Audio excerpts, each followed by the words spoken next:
Within a world of intricate design, a man reflects on the woman before him, Alexandra of Chevalier. He considers that even including his real life, she is the heroine he loves the most.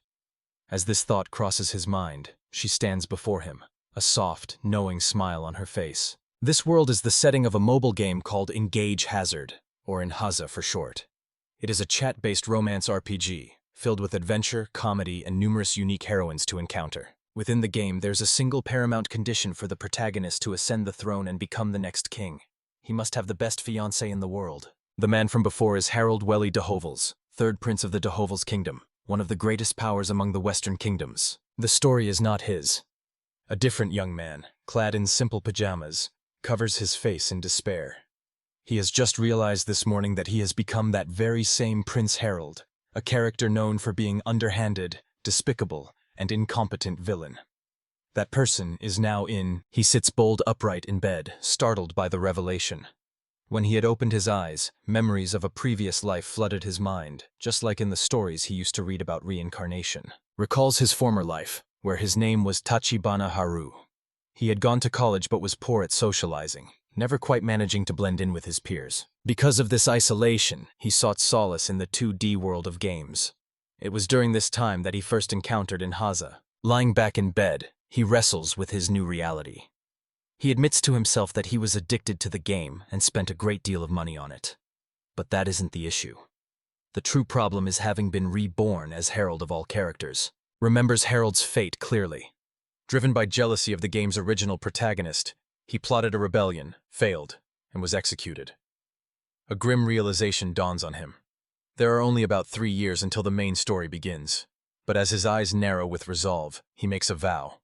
He will not let that happen. He reasoned that since he knew everything there was to know about the world of Enhaza, this knowledge gave him an edge. With it, he should be able to do something to change his fate. His expression hardened with resolve. He would not let himself die like this. He would survive no matter what, and his determination extended beyond his own survival.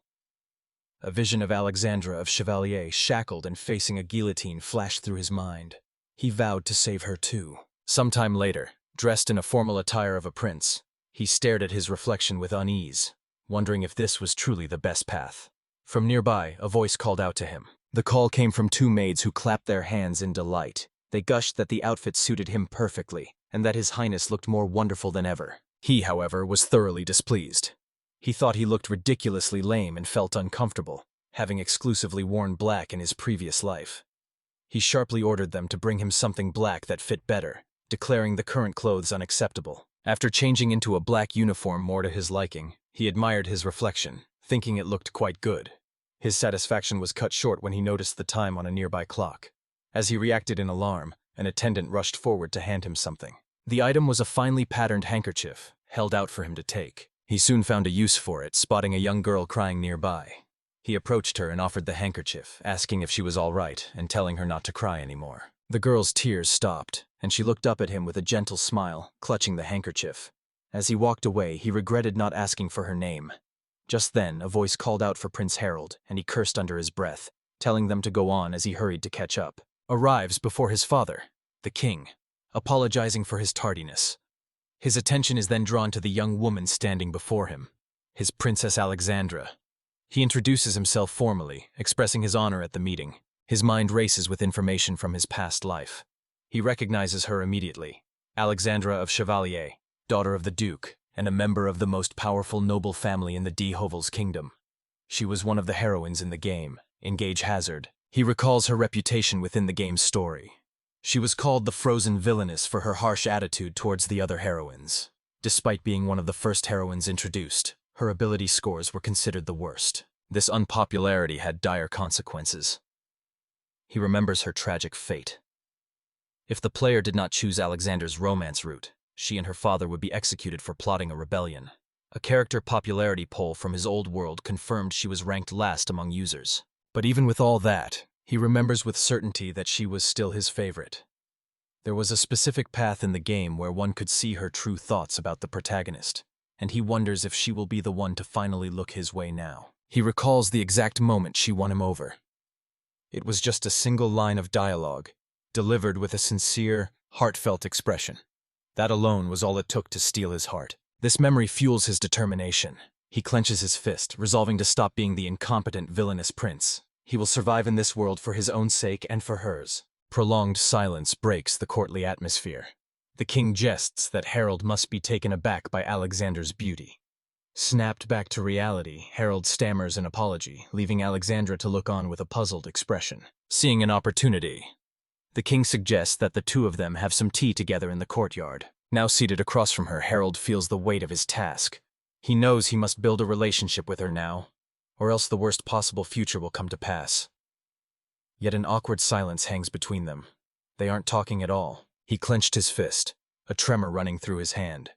This was the very situation he had hoped to avoid. Noticing his distress, Alexandra broke the silence, asking what was the matter. Gathering his thoughts, he began to speak. His gaze lowered. He admitted that he was surely aware of her low opinion of him, acknowledging that he had not been a very good prince up until now. Because of this, he explained, she still had the option to refuse their engagement. Her expression sharpened as she demanded to know what exactly he was trying to say. His gaze met hers, his own resolve solidifying as he gave his answer. 3 years. Was taken aback by his declaration. He leaned forward, his voice ringing with conviction, pleading for her to give him just 3 years. He vowed that in that time, he would prove himself and become a man worthy of her. He then prostrated himself before her, promising that if he was still a disappointment after those 3 years, he would personally go to His Majesty and request that their engagement be broken. His voice was strained as he repeated his plea from the floor, begging her to please grant him 3 years. From her seat, Alexandra looked down at his bowed form, her thoughts hidden behind a neutral expression. He looked up, his expression tense. After a moment, she replied that she understood. She then declared that she would be the one to judge whether his feelings were genuine. Decision made. She gave a silent signal. A maid named Monica appeared, acknowledging an order. Alexandra then turned back to Harold, outlining the terms of her test. She would strike him with all her might, and his task was simply to block it. The sudden proposal left him utterly bewildered. His mind raced, finding the proposition completely absurd. But her gaze was unwavering, and she challenged him directly, asking if his hesitation meant he was willing to have his earlier resolve dismissed as nothing but a farce. Her words found their mark. A short time later, he stood equipped with a sword and shield, his face set with grim determination. Across from him, Alexandra's stern demeanor softened into a gentle smile as she thanked him for accepting, steady to shield his mind racing. It would be all right. She had told him to block it. He knew he might not be able to strike, but he was certain he could block a single hit. With renewed determination, he affirmed his resolve. Across from him, Alexandra raised her blade, her expression grim as she prepared to begin the test. The attack came in a blur of motion, far faster than he could have anticipated. His shield splintered into pieces under the overwhelming force, and the impact sent him staggering back on his knees, his own sword clattering to the ground. Before he could recover, Alexandra stood over him, her foot pressing down on his shoulder. He looked up in a daze, his eyes widening as he noticed something new. Her eyes were glowing red. He couldn't recall seeing anything like that happen before. Despite his confusion, he conceded the outcome, acknowledging that he had definitely witnessed Her Highness's resolve. A faint blush appeared on her cheeks as she smiled. She formally introduced herself as Alexandra of Chevalier, and declared that she looked forward to seeing what Prince Harold would achieve in the next 3 years. Stunned and flustered, he could only manage a stammered thank you. With the test concluded and their agreement sealed, Harold waved goodbye as Alexandra's carriage departed. She watched him from the window, a gentle smile on her face. Watched the carriage disappear, a confident smile spreading across his face. This was the first step. He vowed to himself that in 3 years, he would definitely succeed. Meanwhile, inside the carriage, Alexandra could barely contain her glee. She had done it. Finally, she celebrated inwardly, thinking of how she had harbored feelings for the prince ever since that fateful day. And now, she was actually engaged in. Her maid Monica gently interrupted her celebration. Addressing her as Odusoma, she advised Alexandra to remember to act prudently. Even though she understood her happiness now that the engagement with Prince Harold had gone smoothly, Alexandra's giddy expression suggested that secretly asking for the engagement had been well worth the effort. Alexandra pouted, asking if she couldn't get a little leeway. Monica's expression remained firm as she acknowledged the truth in her mistress's feelings, but insisted that Alexandra understood her point. The maid then pointed out a simple, undeniable fact. Alexandra's face was incredibly flushed. The observation caught the princess completely off guard. She is startled when Monica points out that her eyes turned red, even if just for a moment during the earlier match. Tree Maid presses the issue, warning that if Prince Harold were to discover the truth behind her eyes, the engagement she worked so hard for might be called off. Monica then advises her to be more cautious and questions why she couldn't be friendlier to the prince, at least offering a smile. Flustered, Alexandra shouts back that it's simply not possible for her. The blunt assessment continues, as Monica points out, that Alexandra often avoids socializing, concluding that her social skills are firmly below average for a young lady. The words strike Alexandra with the force of a physical blow. She quietly concedes the point, acknowledging that she's aware of her unfriendly demeanor. She knows people whisper behind her back, calling her cold as ice, or likening her to a villain from storybook. Changing the subject, Monica admits she never imagined Prince Harold could block one of her attacks. Alexandra agrees, confirming that the strike was even empowered by her dragon's favor. She recalls the moment vividly, explaining that he didn't simply overpower it. Instead, at the point of impact, he subtly adjusted his blade to match the movement of her own, successfully dispersing the force. She suspects he doesn't even realize what he did. Her thoughts drift to a deeper memory. Clutching a car to her chest, she affirms that no other man is more fitting to be her partner. A past event surfaces in her mind. A day when he saved her from that place. For her, it can only be Prince Harold. Meanwhile, in his own chambers, Prince Harold sits and ponders his future. He knows that this world in Haza had a battle game mode, but he is acutely aware that if he were to fight now, he would surely die. He grimaces, thinking back to his demand for a 3-year engagement with Alexandra. He admits to himself, it was just an attempt to look cool. The reality is that his ability scores are completely unbalanced. While his magic attack and defense are quite high, there's a significant flaw. To begin with, all of Harold's skills are light attribute, yet he himself possesses a dark attribute. Compounding this mismatch, his physical abilities are abysmal. His only advantage is an immense pool of 999 skill points, which are required to activate any of his abilities. He considered his predicament while his princely form, Harold, had plenty of potential. The real question was how his other self, Tachibana Haru, would train his body. Haru, meanwhile, had a more immediate thought. He needed to find a weapon. His thoughts were interrupted by a knock at the door. A maid with a severe expression entered, announcing that she would be in charge of looking after him from this point forward. She introduced herself as Marion Sealer. A young woman in a maid's uniform formally introduces herself. She is Marion Sailor, and from this day forward, she will be in charge of looking after Prince Harold. The prince's eyes widen in shock. He recognizes the name instantly, his mind reeling with the question of why a heroine's here when she is supposed to be Wilfred's maid. She continues, telling him to feel free to entrust her with anything he needs. Harold, still processing this unexpected development, can only manage a quiet, hesitant acknowledgement. As she turns and walks away, Marion whispers under her breath, a single thought betraying her professional demeanor. How unlucky. Clicks shut, leaving Harold's silhouette alone in the room. Alone, a wry smile forms on his face. He reflects on his own nature. An arrogant man who bows to the strong. An incompetent, villainous prince. For someone like him, he muses being treated with such disdain is actually more convenient. His thoughts drift to his true objective, to avoid the attention of the other heroines and live a quiet, peaceful life with his fiancée, Alexandra. This goal, however, is threatened by the current reality. According to the original course of events, Marion was not supposed to become Wilfred's maid for another 3 years. A deviation from the known path sends a jolt of pain through Harold. He clutches his chest, his face contorted in agony as he pleads for his suffering not to be too great. This is a glimpse into his past, a history not depicted in the story he knows as Inhasa. The source of his anguish is rooted deep in his childhood, labeled incompetent from an early age and constantly compared to his exemplary brothers. He was unable to use the crest of the hovels, the symbol of the royal family, or any other skills. Despite this, he strove to win his parents' approval, training and studying relentlessly, only to be met with indifference. Memory, however, is sharper and more painful than arrest. The words of his own mother echo through his mind. She told him that if he couldn't even act as a substitute for the first prince, Erdis, then he should at least try not to hold him back. Even now, the recollection feels like it is tearing his heart apart. She sits up in bed, the weight of his mother's words still heavy on him, and tentatively asks Marion for a wash basin. She remains perfectly still and silent, offering no response. A week passes.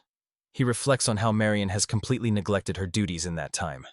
Even for the so-called incompetent villainous prince, he considers her behavior excessively disrespectful. To pursue his goals, he makes his way to the castle's training grounds, an empty hall lined with practice dummies and racks of swords. He trains relentlessly, swinging his sword day after day since his memories returned. Yet he questions if his physical exertion alone can truly make him stronger, especially in a world that, unlike the one in Enhaza, has no system of levels to quantify progress. A path to improving his physical abilities is clear, simple, repetitive training, but a far greater puzzle confronts him. How can he possibly increase his magic power when he isn't capable of using any magical skills? A memory from Enhaza's surfaces. Weapons of certain rarity possess their own unique skills. The realization dawns on him. The only way forward is to train with a weapon that already has a magical skill embedded within it. Scans the armory, convinced there must be a weapon with a magic skill among them. If he can find one, he might finally be able to train his latent magical abilities. However, another thought gives him pause. Shoulders slump as he faces a harsh reality. Before chasing magical power, he must first focus on maximizing his meager physical abilities. He reasons that perhaps things will improve then, and at the very least, it could be useful in an emergency. Renewed, if reluctant. Purpose. He begins his physical training once more, swinging his sword with all his might. From behind him, Marion watches with a dismissive sound, unimpressed. Suddenly, a bucket clatters down onto his head, interrupting his swing. He looks up in shock as Marion smirks, remarking coolly that he doesn't seem surprised at all. He laughed it off, claiming he was merely imitating someone without talent. Marion's expression remained cold as she questioned his statement, offering to assist his training if he truly possessed talent.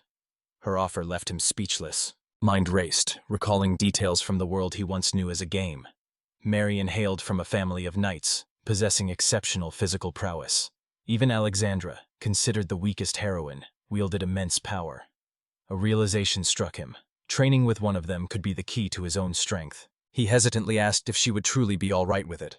With a confident smile, Marion confirmed that she didn't mind at all. Their blades met. He immediately felt the immense pressure of her strength. He knew he had to overcome this level of power if he hoped to survive. Marion, however, was unimpressed, coldly pointing out that his guard was weak. With a single powerful motion, she sent him reeling backward, his sword knocked from his grasp. She leveled her blade at him, declaring him an incompetent and useless prince. It was only natural, she added, that everyone had given up on him. She sat defeated against the wall, the sting of her words sharp. Marion loomed over him, her voice dripping with scorn as she asked if it was frustrating to be so thoroughly belittled by mere May. Acknowledged the truth internally. The Prince Herald of this world was indeed weak, talentless, and incapable of using a single skill. But that was the original herald, not him, Tachibana Haru. He refused to sit idly by as his predecessor had. For that very reason, he could not give up. Just as his resolve hardened, another maid stepped between them, telling Marion that she had gone too far. The newcomer, Monica Ashton, then turned and introduced herself, announcing that as of today, she would be His Highness's personal maid. The announcement stunned him. In his memories of the game, Monica was supposed to be Alexander's maid. Marion, equally surprised, angrily demanded an explanation, shouting that she hadn't heard anything about this change. Unfazed, Monica calmly suggested that Marion confirm the new arrangement with the head maid. With a knowing smile, she added that she believed Marion would find her next workplace quite delightful, leaving the other maids speechless and visibly distressed. Once she stormed away, vowing that he would pay for this immediate dismissal. Meanwhile, Monica formally introduced herself to Harold, explaining that she would accompany him as his maid when he eventually marries the young lady. She clarified that this transfer was the young lady's decision. Still sitting on the ground, bruised from his earlier encounter, Harold reluctantly agreed. Monica extended a hand, asking him to take care of her from now on. The dismissal had been absolute. Marion demanded to know why she was being replaced, while Harold, equally bewildered, asked for an explanation. Monica calmly stated that she had reported all instances of Marion's disrespect towards the prince. With cold finality, she declared that Marion was no longer needed, leaving the other maid speechless. Stunned by the declaration, Marion fled, shouting that she would never forget this. Beside Harold, Monica simply watched her depart with a subtle, knowing smile. Attention, then returned to the prince. She urged him to go back to his room so she could immediately treat his injuries. As she helped him up, Harold was struck by a realization. Monica was the first maid who had ever treated him with such kindness. Once in his chambers, Harold asked what she was doing as she began a meticulous search of the room. Monica explained she was looking for steamy items, expressing surprise that she couldn't find even one. She checked under the bed and through his belongings, but the room was bare of such things, finding nothing. She wondered aloud if they were kept in another place. Harold insisted there was no other place and pleaded with her not to procure any unnecessary things. Monica simply informed him that from now on, she would be the one to procure what he needs. He sighed, accepting the situation. He told Monica he would be counting on her from now on, and she replied in kind, asking him to please take care of her as well. Later, a voice from outside the window called out for Prince Harold. The call was followed by Monica, who entered as he was eating. She apologized for bothering him during his meal, and relayed a message from Prince Cardiff Chamberlain, an invitation to join the prince for dinner that evening. The name triggered an unpleasant memory. He recalled that before his memories of past life returned, he had done everything possible to gain his mother's approval, which included currying favor with his older brother, Cardis. The thought of it made him break out in a cold sweat. He considers the invitation, concluding that refusing would cause a bigger problem. He decides to inform them he will join. Across from him, his brother Cardis thinks to himself that he can certainly make use of Harold for something. Driven by this new resolve, he pushes himself to his absolute limit in training, collapsing to the ground only after completing his 1000th sword swing. Lying on the stone floor, he laments that despite having started training some time ago, he doesn't feel any stronger. The promise he made to Alexandra weighs heavily on his mind. Unseen by him, Alexandra herself looks down with a thoughtful expression. His thoughts are interrupted as she kneels beside him, commending him on his hard work. Startled, he looks up, shocked to find her there. She explains that it has been a month since their last meeting, and she was concerned it would reflect poorly on them publicly if they seemed estranged, which is why she came personally. Harold admits he hadn't even considered that, and she gently advises him to be more careful. He berates himself internally, realizing he's an idiot for getting so nervous around her that he neglected the most important thing, Alexandra herself. Meanwhile, she observes his reaction and decides there's no point in waiting. She will have to make the first move. She then asks if the Chevalier family's territory is far from the capital. Flustered, he confirms that it is, but explains that due to their engagement, he has moved into a townhouse closer to the city. Upon hearing this, she states that if he wishes to see her, she would gladly visit the castle at any time. The directness of her offer stuns him, forcing him to wonder if Alexandra could actually be interested in him. He had never imagined she would go so far. He recoils slightly, telling himself not to get the wrong idea, as this is only the second time they've met. Alexandra then points out that it appears he was practicing his sword swings until just a moment ago. Hot off guard, he stammers, trying to deflect by blaming the weather for making him feel like training. He awkwardly claims he just happened to try it out. He listened, startled, as Alexandra confessed the truth. Her actions were all to gain his approval. She admitted that she wished she could say so honestly, but this was the only way she could express. Her words triggered a memory from a month prior, a time when he was told that as someone with no talent, no amount of effort would ever earn him acknowledgement. The recollection left him stunned in the present. The memory was of the promise he had made.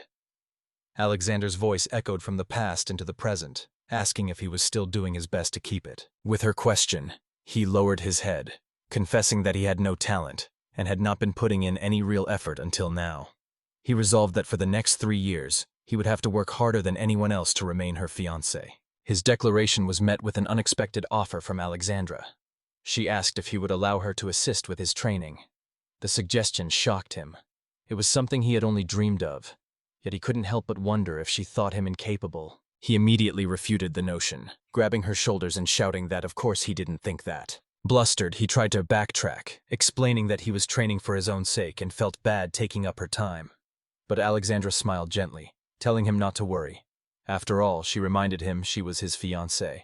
Her reassurance washed over him, bringing a wide, blushing smile to his face. He could only manage a quiet, heartfelt thank you. His relief was short-lived, as Alexandra immediately suggested they have small bout right away.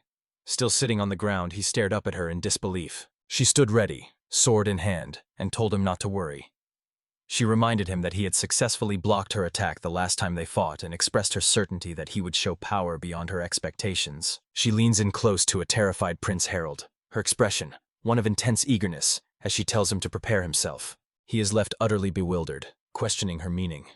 She simply turns to leave, stating that she looks forward to seeing him again tomorrow. She pauses at the gate to clarify her intentions, confirming that she will return tomorrow.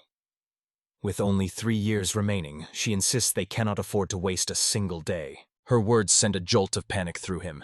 He realizes with dread that 3 years is a terrifyingly short amount of time, and if he fails to grow stronger, his future will be just as bleak as it was in the game. As he stands there, stunned, Monica steps forward and places her hands on his shoulders, addressing Alexandra. She promises to heal His Highness' tired body and have him ready by morning, causing Harold to blush. She adds with a sly smile that she will use a hands-on and intimate approach, a suggestion that causes a flustered reaction from Alexandra. The entire situation makes Harold's stomach churn. He urges Alexandra to go home, explaining that he has a dinner invitation with Prince Cardis and will be late. Monica then points out to Alexandra that she wasn't invited anyway. Alexandra counters, suggesting that since she is already present, it wouldn't be a problem for her joint. Monica, however, shuts down the idea with a firm and unequivocal note, frustrated by the refusal. She points an accusatory finger at a startled Prince Harold, demanding that he must tell her everything that happens at the dinner when she arrives for their training tomorrow. He nervously agrees. With his compliance secured, Monica takes charge, ushering him towards the door and telling His Highness to get ready.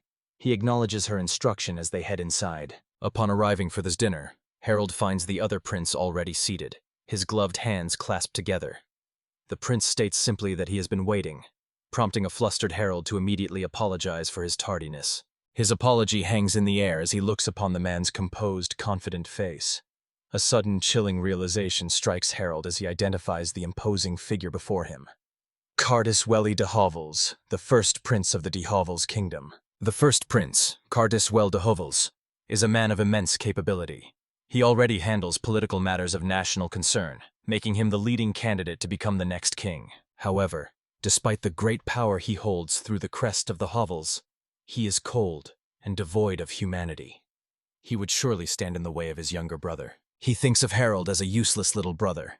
Even so, Harold had once tried to act as his flunky, desperate to be acknowledged. He believed that if Cardis became king, his own mother would finally be seen for who she was, not just as a concubine. Just a dream, a memory of the past. Now, in the present, Harold is bewildered. His big brother wants to have dinner with him, something that has never happened before. He questions the sudden invitation. Face to face with Cardis, the reason becomes clear. The first prince asks if it's true that Harold is engaged to the daughter of the Chevalier Ducal family. Harold immediately understands. Cardis wants to gain their support through him, internally acknowledges the truth in this political maneuvering. The Chevalier family is the strongest force among the nobility. Their backing would make it easier for Cardis to inherit the throne, but a quiet resolve forms within him. He will not flatter his brother any. As Cardis clicks his tongue in annoyance, a maid announces his presence just as another young man enters the room. The newcomer cheerfully greets Harold, offering congratulations on his engagement. This is the second prince, Raphael Well de Hovels. Harold observes him, knowing that contrary to his pleasant appearance, Raphael is a very calculating man. He assesses the situation. Raphael doesn't seem to bear him any ill will at the moment. The second prince has no desire to succeed the throne, but he is fiercely devoted to his mother, the second queen, and despises the first queen for mistreating her. This is the root of his opposition to Cardis. Harold concludes that he'll be safe as long as he behaves. The pleasantries cease as Cardis turns to his brother with a sharp gaze. He asks Raphael directly if he came only to congratulate Harold. With a placid smile, Raphael counters, asking if there's some other agenda. As Harold sits stiffly at the table, Raphael cheerfully remarks on his engagement to the daughter of the Chevalier Ducal family, calling it amazing and wishing he could find such a partner for himself.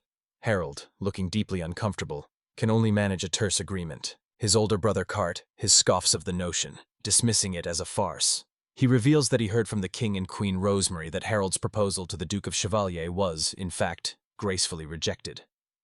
The news leaves Harold wide-eyed with shock. Raphael interjects, musing that he would have acted more proactively had he known. He then turns the tables on Cardis, pointing out that his older brother also coveted an engagement with the Chevalier's daughter, and was even prepared to break off his current engagement to secure it. Cardis calmly admits that this is true. The realization dawns on Harold with sickening clarity, his face falling into shadow. He understands now that his brother's view, their fiancés, has nothing more than tools to be used in their ascent to the throne. Raphael notices his distress, asking what is wrong. He forces a strained smile, apologizing profusely, claiming to feel unwell. Harold excuses himself to leave early, thanking them for the invitation. His brothers watch him go, their expressions unreadable. Walking away down the hall, his thoughts turn inward. He reflects that ever since regaining the memories of his past life, the very concept of common sense in this world has been warped beyond recognition. Even if treating women as mere tools for success is considered normal here, he internally vows that he will not become that kind of person. Painful memory surfaces. In a world of the game, the character of Harold, desperate for recognition from his mother and brother, had hurt his beloved Alexandra. An image of her, looking pained and clutching her chest, flashes through his mind. By clenching his fist, he solidifies his resolve. He will fight against that predetermined fate, not just for his own survival, but for the person he loves. He is determined to never see that sorrowful expression on Alexandra's face ever again. As he turns to depart, a voice calls out, "Big brother." Standing before him is the fourth prince, Wilfred Welde Hovels. Harold recognizes him instantly as the protagonist of Engage Hazard, the one without an attribute forsaken by God. He is known by another less flattering title, the Tainted Prince, a name given to him because his mother was the king's mistress. Approaches Harold, stating that he heard about the engagement and came to offer congratulations. Harold, taken aback, can only wonder if his brother is sane. He recalls how, as the incompetent villainous prince, he had consistently mistreated Wilfred. His brother smiles warmly, confirming his congratulations. The friendly gesture is so unexpected that Harold internally panics, wondering if this is some kind of reconciliation route from a game that he was unaware of. The sight of the woman behind Wilfred brings a sudden jarring realization. It is Marion, who has now become Wilfred's maid. Harold understands now why she had been so angry with him before. He observes that Marion's demeanor is completely different from when she served him. He muses that the way people treat Wilfred is even worse than how they treat him. And perhaps it's only natural for a heroine to be drawn to the protagonist. His thoughts are interrupted when Wilfred speaks, saying he must thank Harold for Marion as well. His brother explains that since Harold's engagement led to her dismissal, Marion has become his personal maid, something for which he is truly grateful. Marion blushes, affirming that thanks to Harold, she was able to serve her true master. As they walk away together in what appears to be a training yard, Harold watches them go. He comes to a quiet, firm conclusion. It seems he has no option to get along with the protagonist after all. Later, Harold recounts the entire frustrating encounter to Alexandra, catching his breath. He listens as she fumes, declaring it outrageous that the tainted prince and a maid from a fallen family would treat him with such disrespect. After Harold tells her calm down, she becomes serious, stating that the best way to solidify their engagement is for him to become as strong as possible as soon as possible. She suggests that finding a weapon better suited to him should be his priority. Harold considers this. In the world of the game, his original weapon was a spear. But now, for his own path, he has decided on something else. He will use a shield. She announces that the weapon he has chosen after brooding over it for the past month is a shield. Alexandra listens, her expression thoughtful as she processes his unconventional choice. She listens as Harold explains his choice. He recalls that in the game, in Hasa, the shield was a weapon for characters with low defense who relied on magic. However, the true deciding factor for him was much simpler. His most beloved person had praised him for it. Her smile is gentle as she calls it a wonderful choice. She assures him that one day he will surely be known as an impregnable fortress. Moved by her words, he takes her hands, his face flushed with determination. He vows that he will definitely make her stronger. Picking his vow as a cue, Alexandra declares their break over. She announces that his shield training will begin right away, much to his sudden dismay. He can only plead for her to be gentle. 3 months of grueling training pass. Harold lies on the ground, utterly spent, gasping for breath. Alexandra, though winded herself, commends his vast improvement, stating that with his current skill, no ordinary person could inflict even a single wound upon him. He feels as though he might melt from exhaustion, despite undergoing hellish training day after day. For being chased by demonic beasts to climbing the palace towers, he internally laments that he still cannot block even 20% of her attacks. She tells him to be more confident. With a hint of pride, she reveals that even among the skilled members of the Chevalier family, only Monica is capable of blocking her sword, and even then, only a fraction of the time. This news brings a smug look to Harold's face. Smugness quickly fades into concern. He asks if it is truly all right for her to dedicate every day to his training, worried she might be neglecting her own lessons. Alexandra simply tells him not to worry about it, She presses the point, reminding her not to underestimate a former college student, referencing his past life's knowledge about the importance of academics. Caught off guard, she can only hesitantly agree. With that, Alexandra announces the end of their training for the day, instructing him to take care of the equipment tomorrow. From his collapsed position on the floor, Harold can only muster a tired agreement. He watched as Alexandra, still in her training attire, noted that her breastplate had been essential. As she turned to go get changed, his eyes inadvertently followed, catching him by surprise. His flustered reaction did not go unnoticed. Marion appeared beside him, whispering with a sly smile that it seemed he was in for a very productive night, causing him to cry out in shock. A short while later, as Marion served tea to Alexandra, he sat stewing in embarrassment, thinking to himself that only a certain kind of person would say such a thing. Marion, meanwhile, simply giggled to herself. Once composed and changed into his formal attire, Harold announced his intention to find a shield that suited him. When Alexandra inquired further, he declared with unwavering confidence that the most fitting shield for him was the jet black shield Kasparig, startling both her and Marion. Expression grew serious. Alexander spoke frankly, explaining that Kasparig is an item obtained by defeating a demonic beast on Mourn Island. She warned that not even 1,000 soldiers would be a match for it, and pleaded with him to reconsider, stating that with his current abilities, he would only be throwing his life away. He remained resolute, insisting that Kasparig was the only choice. He explained that it was the highest rarity shield he could use, obtainable by defeating the mid-boss of the same name. He detailed its unique skill, Snatch, which allowed for long-range attacks with claws of darkness, could steal items, and possessed a high instant death activation rate. He acknowledged that he was asking the impossible, and couldn't succeed without their help. But before he could finish, Alexander interrupted, her voice filled with emotion. It wasn't the difficulty of the request that troubled her. She was simply worried about it. Her earnest concern left him momentarily speechless, a tense silence settling between them. With a heavy sigh, she relented. She agreed to help, but on 2 conditions. He was not to attempt the impossible, and in battle he must follow her orders to the letter. Overjoyed, Harold immediately accepted her terms, and so their quest began. The trio arrived on a lush, tropical shore, shielding his eyes from the sun. Harold surveyed the landscape, confirming their arrival on Mourn Island. He and his companions are immediately confronted by a small, spiky black cat. It declares that from this point on is the boss's territory, threatening to kill them if they dare take another step forward. His eyes widen in realization, suspecting this creature might be Kasparig. Alexandra, however, is filled with doubt, remarking that Kasparig is supposed to be a large lion, not a lovely little kitten. Marion quietly agrees. The cat bristles at their skepticism, puffing up its chest and insisting that the boss is incredibly strong and frightening, demanding they tremble in fear. Ignoring its bluster, he swiftly scoops the creature into his arms. The cat yelps in surprise, demanding to know what he's doing as he holds it close and asks directly, "Are you really that Kasparig?" The creature, now confirmed to be Kasparig, smirks, acknowledging that they saw through its disguise. Harold cuts to the chase, asking what it knows about the jet-black shield of the same name. Its expression turns cunning. Kasparig offers to share information, but only if they perform a task for it first. They must tear apart a scoundrel that has encroached upon its territory. Harold, however, flatly refuses the deal. When a shot Kasparig asks why he would refuse when he wants the shield, Harold coolly replies that he has a mountain of things he wants, implying this task is not worth his time. His rejection causes the cat's confident facade to crumble.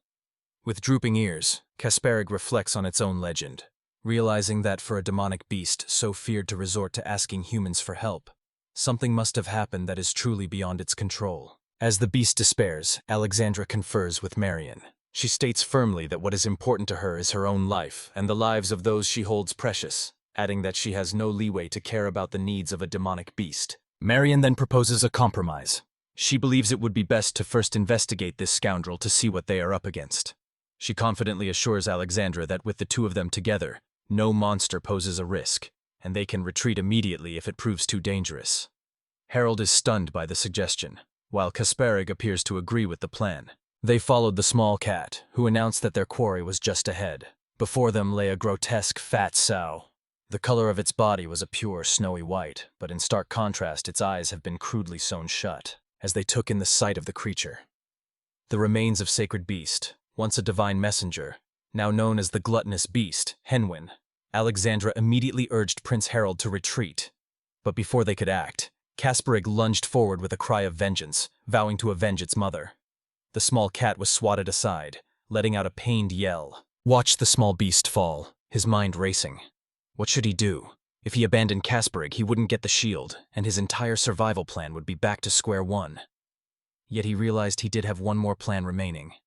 One that didn't rely on the shield at all. Knew it would have been easier to give up to simply go along with the flow as he had before. But for that very reason, he made his choice. Stepping forward, Harold roared at the massive sow, demanding it get its filthy foot off of Kasparig. The chaotic battle against the monstrous sow, Henwan, rages on. Prince Harold braces with his shield against the beast's immense form, while Alexandra strikes from the side. Above them, Marion is flung through the air, a testament to the creature's raw power. As Henwan lets out a guttural roar, Alexandra pauses, a soft smile on her face. She reflects that Harold's actions were not courage, but simple recklessness. Yet she admits to herself that it's precisely the side of him she loves so much, calling him a hopelessly awkward person. Her thoughts are interrupted as Marion sighs in exasperation, lamenting that she must continue to serve such a master. Flustered by their proximity and comments, Harold's demeanor suddenly shifts. He pulls Kasparig close, a look of fierce determination in his eyes, and declares that they will defeat the pig together, that it is their turn now, and urges Kasparig onward. The categories as Harold charges forward, shield raised. He knows from experience that Henwan's attacks are heavy. Faced Alexandra's lightning-fast assaults day after day, he finds the beast's movements far too slow. He realizes all he needs to do is block and wait for an opening. From a distance, both Alexandra and Marion observe, concurring that the creature is indeed slow. As Henwan bellows and swings a massive leg, Marion cries out a warning.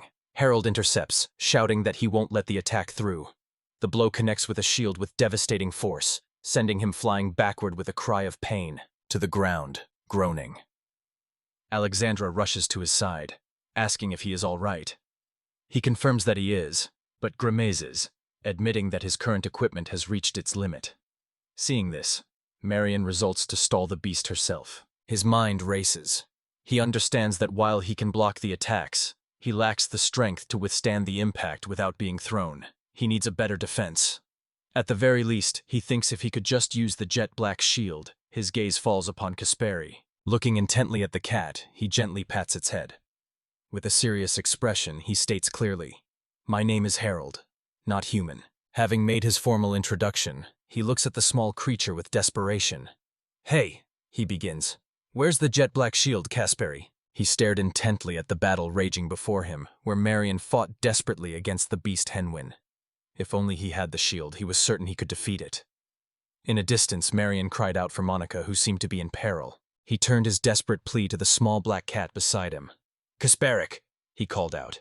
But the creature looked away, sweating with hesitation. The cat finally relented with a sigh, a dark aura beginning to emanate from its body. It agreed, but with a stern condition. No matter what kind of shield appeared, Harold must not betray. As the dark energy swirled and then vanished, a large ornate shield materialized in the air. Harold, sitting on the ground, could only stare in shock at its sudden appearance. His surprise turned to disbelief as the shield rapidly shrank, stopping at a size no larger than a smartphone. He cried out, aghast at the minuscule object floating before him. He finally understood Kasparig's reluctance. The cat explained that it couldn't be helped. Unlike its mother, it was still a child and lacked sufficient mana. This tiny shield was the absolute best it could produce. As he processed this, a strange display materialized showing his status. Under the entry for mana, it simply read, "Doesn't exist." The text noted that in this world, abilities were determined by HP and SP.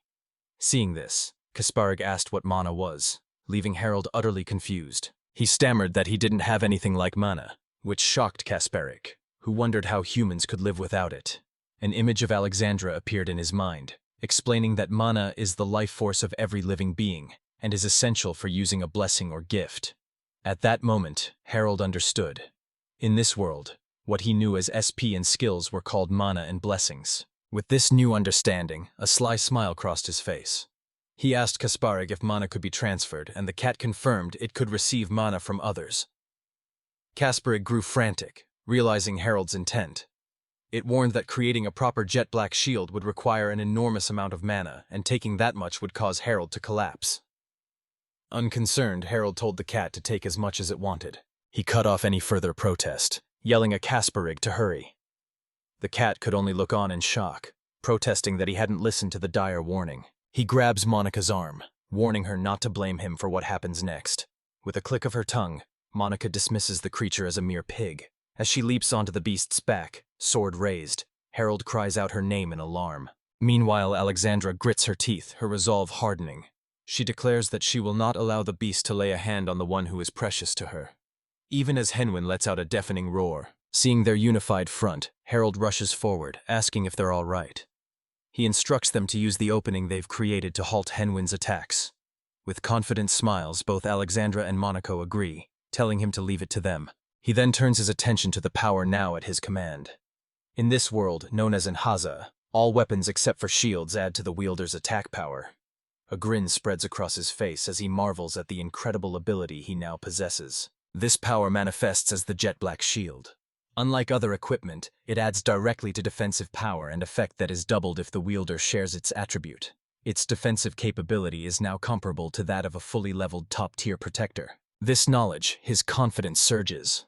He realizes that this immense defensive power is precisely why even he stands a chance at withstanding Henwin's attacks. As he comes to this realization, Monica and Alexandra launch a coordinated aerial assault, striking the beast simultaneously. Henwin squeals in pain, and Harold watches in shock, a flicker of recognition in his eyes as he observes their movements. He senses the imminent danger and roars for them to get behind him at once. Henwin's massive jaws open, gathering a swirling energy for a devastating attack. The tyrant's breath. Beast unleashes its power in a torrent of destructive energy.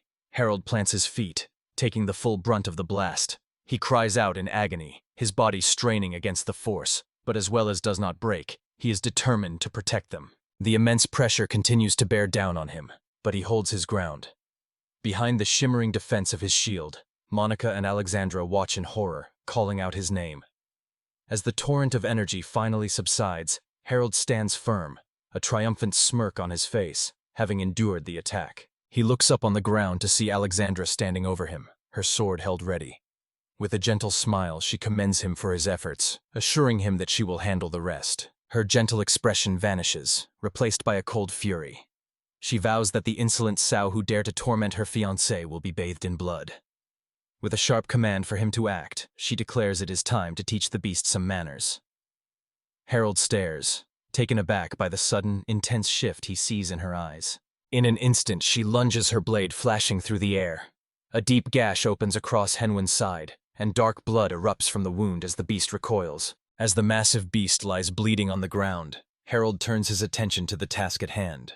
He calls out to Kasparig, declaring that it is time to avenge his mother. The black cat materializes before him, questioning how this is possible. Kasparig explains that the power sleeping within Harold is his own. From a jet-black shield, a shadowy spectral form of the cat lunges forward, its claws extended. Spectral form sinks its claws into Henwin's massive body. This is the unique skill of the jet-black shield snatch. It steals everything from its target, even its very life force. The gluttonous beast begins to wither as its vitality is drained away. With the battle concluded and the beast vanquished, the group gathers before a crude gravestone marking a final resting place. Harold kneels, placing a hand gently upon a stone, a silent acknowledgement of what was lost. He looks over to see Kasparig, eyes closed, murmuring that he has finally done it, a message for his mother. Harold then quietly asks the cat if he remembers their promise. The cat grows agitated, questioning how Harold plans to handle another demonic beast without any mana to sustain his power. With a confident smirk, Harold notes Kasparig's unease and declares it's time for the finisher. The cat stares in disbelief, a sudden realization dawning on him. He asks if Harold is referring to him as his partner. Harold calmly points out that there is no one else. He explains that while he may not possess man himself, there's plenty of it inside him for Kasparig to use. He continued, a confident smile spreading across his face as he posed a question to the stunned Kasparig. Didn't this mean that together they could become even stronger? With a playful wink, he added that besides, Kasparig was the only weapon he could truly wield. So extending his fist, Harold declared that he was counting on him from now on, calling him partner. After a moment's consideration, Kasparig reasoned that Harold would be useless without him and agreed to help. The small cat then bumped his paw against Harold's knuckles, a slight blush on his cheeks as he quietly repeated the word partner. Alexandra, her face flushed with excitement, turns to her maid. Did you see that, Monica? Prince Harold's majestic figure, she exclaims. Beside her, Monica covers her mouth, a quiet, knowing laugh escaping her. She replies that she did see it, but then poses a question to her mistress. Oh, to sum up, Monica begins. If you had gone it seriously from the start, wouldn't you have killed it instantly? Alexandra closes her eyes, conceding the point. Her maid continues, explaining that it was all because he blocked that final blow. She notes that there was no madness in his eyes, despite facing the ever-growing Henwan, a beast stronger than him. The thought of the danger he was in causes Alexandra to cry out in distress. Monica's expression softens. She acknowledges that Henwan is a monster powerful enough to require the mobilization of the entire royal army, and yet His Highness still managed to defeat it. With a small, knowing smile, she admits she can now understand why her mistress is so infatuated with him. A pleased, almost smug expression crosses Alexandra's face as she considers another point. And now His Highness and Caspar Igsan are working together, aren't they? She muses with a quiet laugh. Her observation prompts Monica to sigh and point out.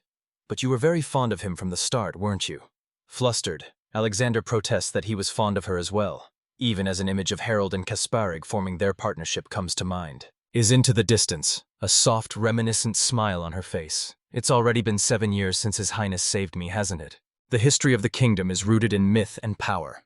The de Hovel's kingdom was founded by a great dragon, and to this day the royal family continues to receive its affection and favor. This favor is not exclusive. The dragon bestows its grace upon the current royal family, the de Hovels, and also upon the Chevalier family. A long time has passed since the founding of the country, and this profound secret, the dual favor of the dragon, is a truth known only to a select few, a number that can be counted on one hand. As the conversation continues, Monica asserts that among the Chevalier family, Alexandra is the only true dragon. She recalls how Prince Harold sought the dragon's favor, and Alexandra's acceptance of his handkerchief was seen as an agreement to become mates.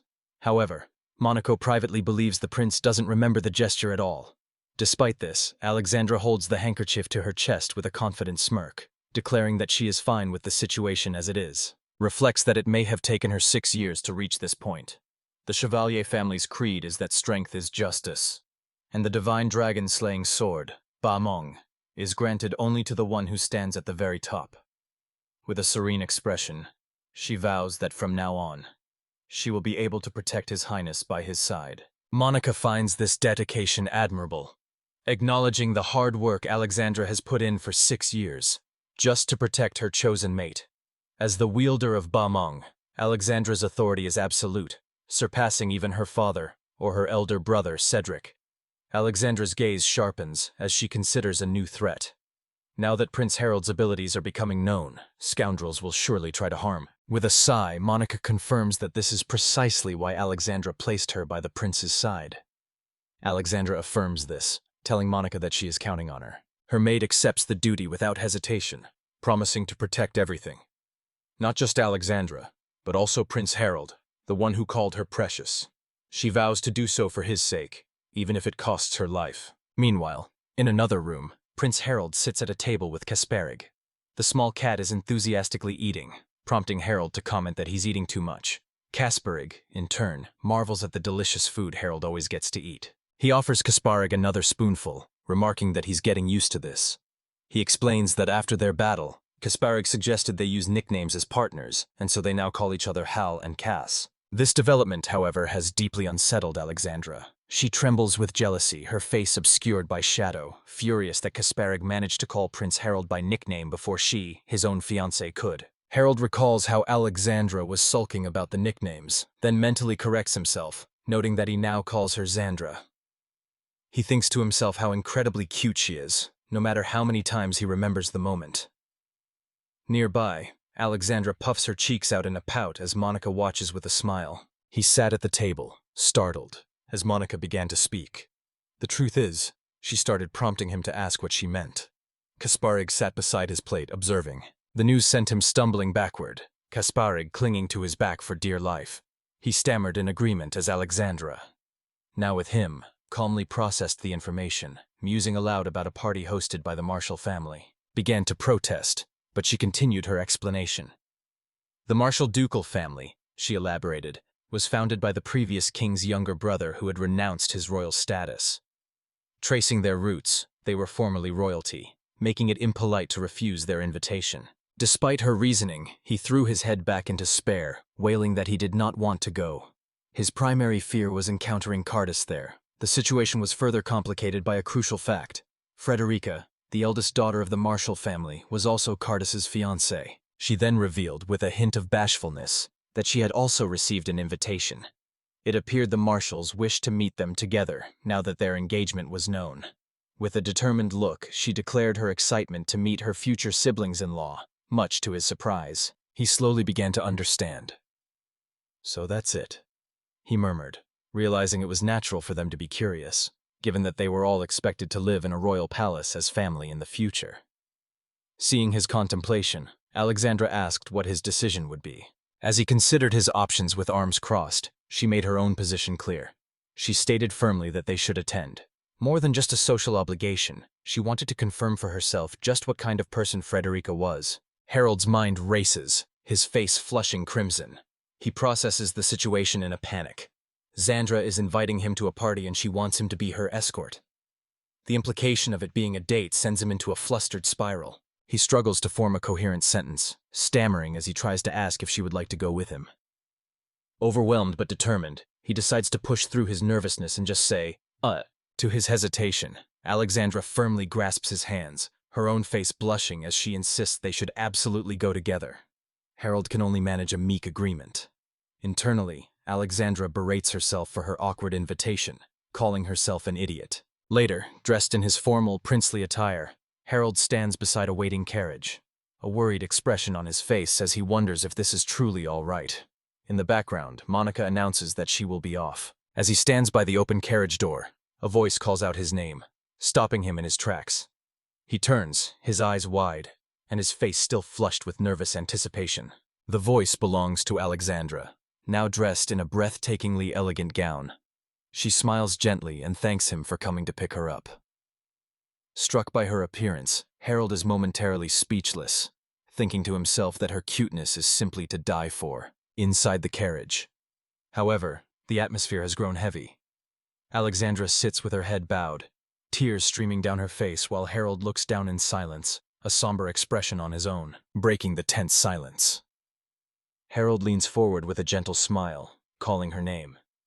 He presents a small, wrapped box, offering it to her as a memento for their evening together. She looks up, her expression softening as she takes the box. She asks if she might be allowed to open it right away, and Harold gives his immediate, cheerful consent. Alexandra opens the gift to reveal a stunningly beautiful and intricate hair ornament, sparkling in the light. Her eyes widen in wonder, and she whispers that it's beautiful. Touches the new ornament in her hair, asking if it suits her. Harold, blushing, explains that he chose it because the color reminded him of her eyes. Overcome with emotion, she covers her face with her hands. Her gratitude is sincere as she thanks him for such a wonderful hair accessory. He stammers in reply, insisting that suits her very well, watches her, internally questioning if she truly likes the gift. He thinks to himself that he's glad he asked Monica for help, admitting his own lack of fashion sense, and recalling that she had said some rather harsh things about his initial ideas. Her warm smile provides the answer he was looking for. A profound realization washes over him. She has accepted him, the one known as the incompetent villainous prince. She clarifies that her feelings are not simply because she is his fiancée. That alone isn't enough to explain it. She feels she has already received so much from him. In response, Harold quietly asks why she would ever accept someone like him, but quickly dismisses the question as a joke, claiming he lacks the courage to truly ask. The intimate moment is interrupted as she announces their arrival. With a small smile, she asks him to take her hand, and he accepts with a quiet thank you. Is stepping to a grand hall bustling with people. Harold observes that, as expected of the Marshall family, the guest list is quite extensive. Around them, other attendees begin to murmur, wondering about the identity of the mysterious person accompanying the princess. His gaze sweeps across the room and lands on a familiar face. He is surprised to see the fourth prince, Wilfred, and wonders what could have brought him here. Noticing his sudden tension, Alexandra asks if something is the matter. He reassures her, advising that there is no need to interact with Wilfred. He promises that if his brother says anything, he will simply let it slide, so she shouldn't worry. Just then, an attendant announces the entrance of the first prince, Cardis and Frederica Marshall. The woman Frederica, is revealed to be one of the heroines from Manhwa, and Harold internally marvels at her beauty. Alexandra misinterprets his stare, assuming he has a preference for such women, a notion he hastily denies. Frederica approaches them, thanking them for their presence before turning her full attention to Alexandra, expressing her pleasure of finally meeting her. At the party, Frederica, Marshall approaches Harold and Alexandra. She notes that she heard the two of them had gotten engaged. As Alexandra gives a polite bow, Harold formally thanks Frederica for the invitation. Puerto Rico acknowledges this, stating that Alexander managed to get engaged to a very wonderful person, and it's all thanks to her. However, her expression twists into a malicious smile, as she adds that seeing how rude Harold was to her earlier makes her feel like being a little mean. Alexandra flinches at the sudden change in tone. With a light laugh, she excuses herself, claiming to be in the middle of greeting another guest. As she departs, Harold mutters a quiet thanks, prompting a confused Alexandra to ask what he is thankful for. Their exchange is interrupted by a new voice.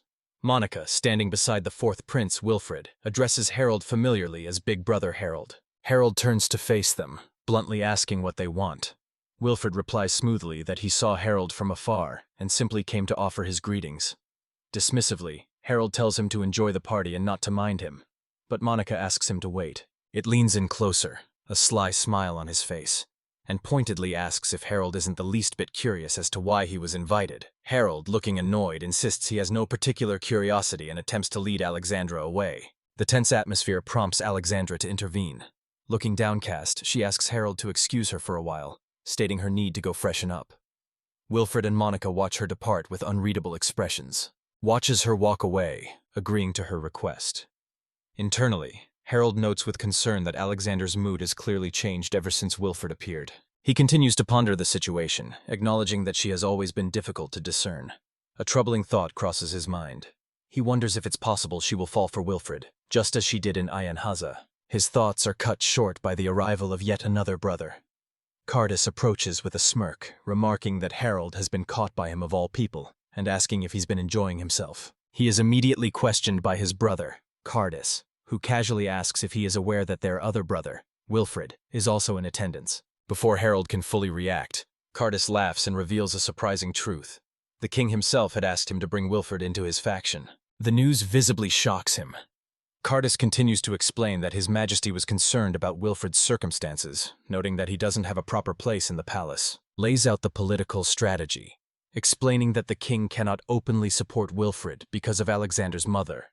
Therefore, the king chose Cardis to act as a shield, placing Wilfred under his protection so that no one would dare to move against him. Cardis adds that the purpose of the party is to make this new arrangement public. He then slyly questions Harold, noting that he was unusually slow to respond to the Marshall family's invitation this time, and that he had assumed Harold already knew what was happening. Leaning in close, he whispers that from now on, Harold should also start taking care of their pitiful little brother, as is his duty. With a final farewell, he turns to leave. As his brother departs, Harold's attention snaps to Alexandra, who calls his name. He sees her looking unwell as her maid, Monica, asks if something is wrong. A flurry of thoughts reveals the shared confusion over the king's motives. Cardis admits he doesn't understand the high-risk move, and Alexander wonders what their father could be thinking. Harold, however, concludes that the king must have struck a deal and seems to be enjoying the situation. Back in the present moment, Alexandra asks him directly how he plans to interact with Wilfred from now on. Internally, Harold's mind is already made up. He will do nothing, his face hidden by shadows. He internally declares that whatever his brother and Wilfred do is none of his business. He wants nothing to do with him, ever. He then bitterly acknowledges this feeling as jealousy, reasoning that it is only natural for Alexandra to love the protagonist of the story, Wilfred. Resolved that this was the only course of action he could take. Across from him, Alexandra let out a soft chuckle, a thoughtful finger resting on her lips as she questioned his certainty. He felt a pang of pity for Alexandra, knowing she wished to be involved, but he couldn't allow it. Her use of the word something echoed in his mind as he watched her stand alone on the balcony, a solitary figure with a troubled posture. Confusion mounting, he hesitantly asked if she had some sort of relationship with Wilfred. Alexandra's demeanor hardened instantly. She confessed that the person she despised most in the world was Wilfred, declaring that even tearing him limb from limb would not be enough to satisfy her hatred. Her voice dripped with venom as she spat that Wilfred was absolute scum. The sheer intensity of her fury left Harold speechless, only able to stammer out a question of why. He recognized the look on her face. It was the same one she wore just after the protagonist had condemned it. The rage vanished from her features as quickly as it had appeared, replaced by Serene's smile. She gently asked if he, Hulsama, perhaps remembered that day from 7 years prior. He could only stare back, still processing the sudden shit. She proposed they speak of the past, of a story from that day 7 years ago. With her eyes closed, she recounted how on that day he had saved everything that mattered to her. Her mind, her heart, her dignity, and her very soul. As she spoke, he looked down at their hands, now clasped together on the balcony railing.